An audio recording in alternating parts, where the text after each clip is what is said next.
তৎকালীন মেজর এবং পরবর্তীতে রাষ্ট্রপতি জিয়াউর রহমান বাংলাদেশের স্বাধীনতা ঘোষণা করেছিলেন। বাংলাদেশ সশস্ত্র বাহিনীর জন্ম 1971 সালে রণক্ষেত্রে। 71 সালের 25শে মার্চ হানাদার বাহিনীর নৃশংস আক্রমণের পরপরই 27শে মার্চ চট্টগ্রামের কালুরঘাট বেতার কেন্দ্র থেকে তৎকালীন মেজর এবং পরবর্তীতে রাষ্ট্রপতি জিয়াউর রহমান বাংলাদেশের স্বাধীনতা ঘোষণা করেছিলেন। এরই ধারাবাহিকতায় 21শে নভেম্বর সেনাবাহিনীর সাথে নৌ ও বিমান বাহিনী সম্মিলিতভাবে পাকিস্তানি বাহিনীর বিরুদ্ধে লড়াই শুরু করে। এই কারণেই 21শে নভেম্বরকে মুক্তিযুদ্ধের একটি মাইল ফলক হিসেবে গৌরবের সাথে পালন করা হয়।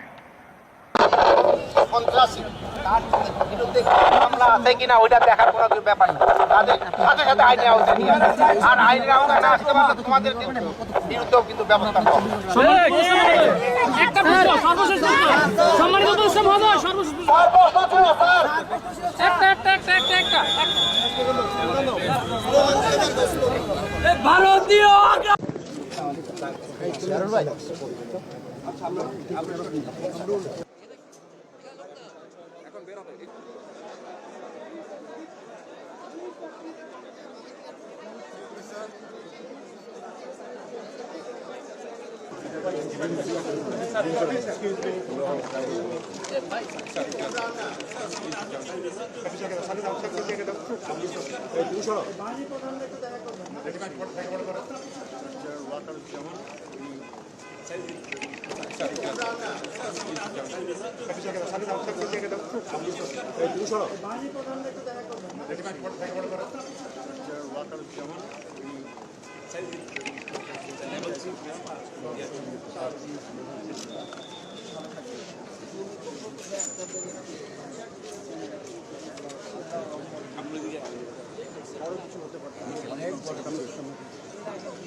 মাধবটি 12 কিলোমিটার ম্যাডাম এখান সেন্টার পয়েন্ট আমাদের এখান থেকে 11 কিলোমিটার হবে 12 কিলোমিটার আগারগাঁও থেকে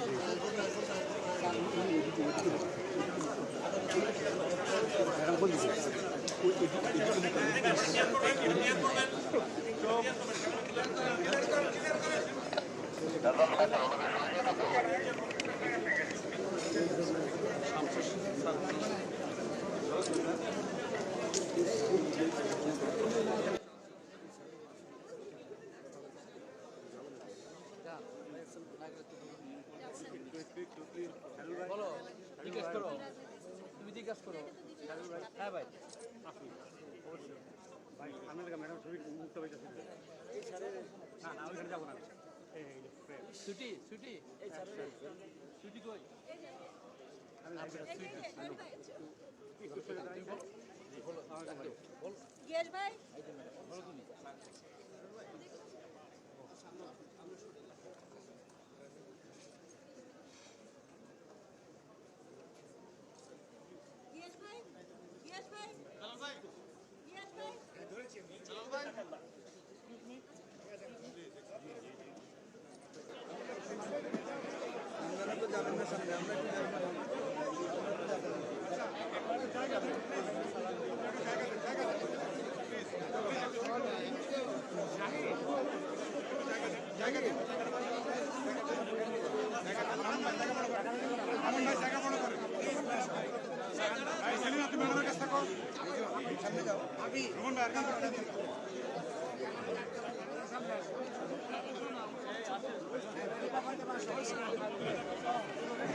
তারেক রহমানের সফর সঙ্গী হতে লন্ডনে প্রতিযোগিতায় নেমেছেন বিএনপি নেতাকর্মীরা। দীর্ঘ ১৭ বছর পর আগামী ২৫শে ডিসেম্বর দেশে ফিরছেন বিএনপির ভারপ্রাপ্ত চেয়ারম্যান। এই ঐতিহাসিক মুহূর্তের সাক্ষী হতে এবং নেতার সঙ্গে একই বিমানে দেশের মাটিতে পা রাখতে যুক্তরাজ্য বিএনপির নেতাকর্মীদের মধ্যে শুরু হয়েছে এক তুমুল দৌড়ঝাঁপ। লন্ডনের ট্রাভেল এজেন্সিগুলোতে এখন রীতিমতো হুলস্থুল কাণ্ড। সবার একটাই লক্ষ্য, যেভাবেই হোক ২৪শে ডিসেম্বর বিকেলের ফ্লাইটে একটি আসন নিশ্চিত করা। গত ১২ই ডিসেম্বর তারেক রহমানের দেশে ফেরার তারিখ ঘোষণার পর থেকেই ট্রাভেল এজেন্সিগুলোর ফোন বিরামহীনভাবে বেজে চলেছে। সবার একটাই প্রশ্ন, ভাই ২৪ তারিখের ফ্লাইটে কি সিট আছে? কেউ সরাসরি এজেন্সি অফিসে গিয়ে ধর্ণা দিচ্ছেন।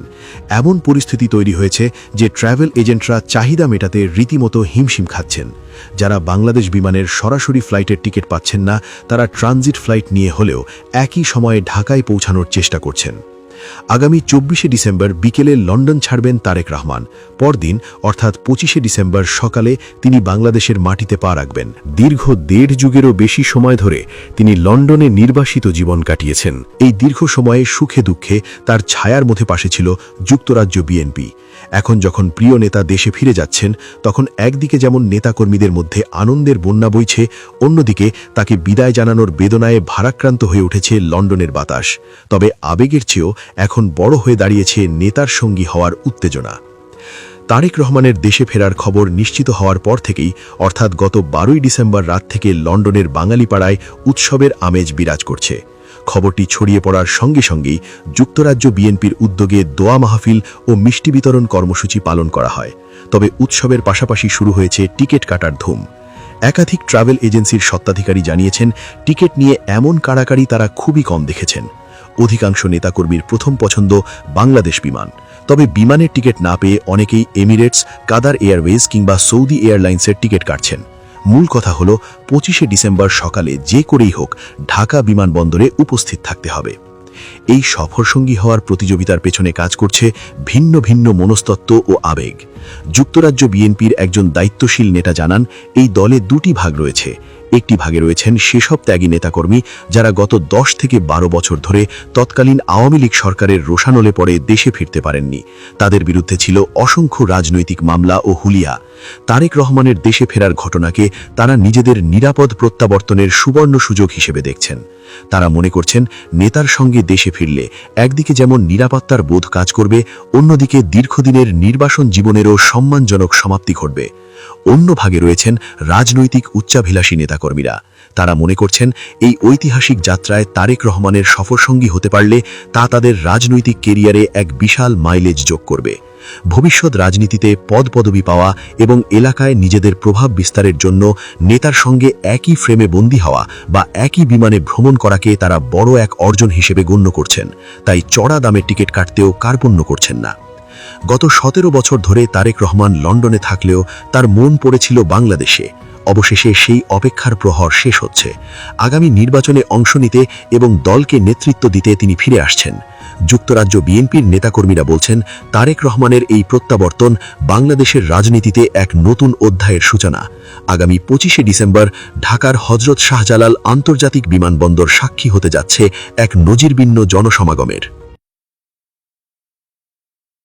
১৯৭১ সাল থেকে বাংলাদেশে পর্যন্ত যারা সেনাপ্রধান ছিলেন: ১ general M A G. Osmani, ২ major general Mohammad Abdur Rab, ৩ major general Kazi Mohammad Shafiullah, ৪ major general Ziaur Rahman, ৫ major general Khaled Mosharraf, ৬ lieutenant general Hussain Muhammad Ershad, ৭ lieutenant general Mohammad Atiqur Rahman, ৮ lieutenant general Nuruddin Khan, ৯ lieutenant general Abu Salem Mohammad Nasim, ১০ lieutenant general Mohammad Mahbubur Rahman, ১১ general Mustafizur Rahman, ১২ lieutenant general M Harunur Rashid, ১৩ lieutenant general Hasan Mashhud Chowdhury, 14 general Moeenuddin Ahmed, 15 general Abdul Mubin, 16 general Iqbal Karim Bhuiyan, 17 general Abu Belal Mohammad Shafiul Haque, 18 general Aziz Ahmed, 19 general S M. Shafiuddin Ahmed, 20 general Waker Uzzaman. এতদিন যা ছিল কল্পনা তা এখন বাস্তবে রূপ নিতে যাচ্ছে বাংলাদেশের মাটিতে। দেশের মাটিতেই তৈরি হবে 1.5 লক্ষেরও বেশি সামরিক ড্রোন। আর বাংলাদেশের এই অভাবনীয় অগ্রগতিতে ঘুম হারাম প্রতিবেশী ভারতের। নরেন্দ্র মোদী কি পারবেন এই বাস্তবতাকে নিজের সঙ্গে মেলাতে? বিশ্লেষকদের মতে এবারের চুক্তি আগের সবকিছুকে ছাড়িয়ে গেছে।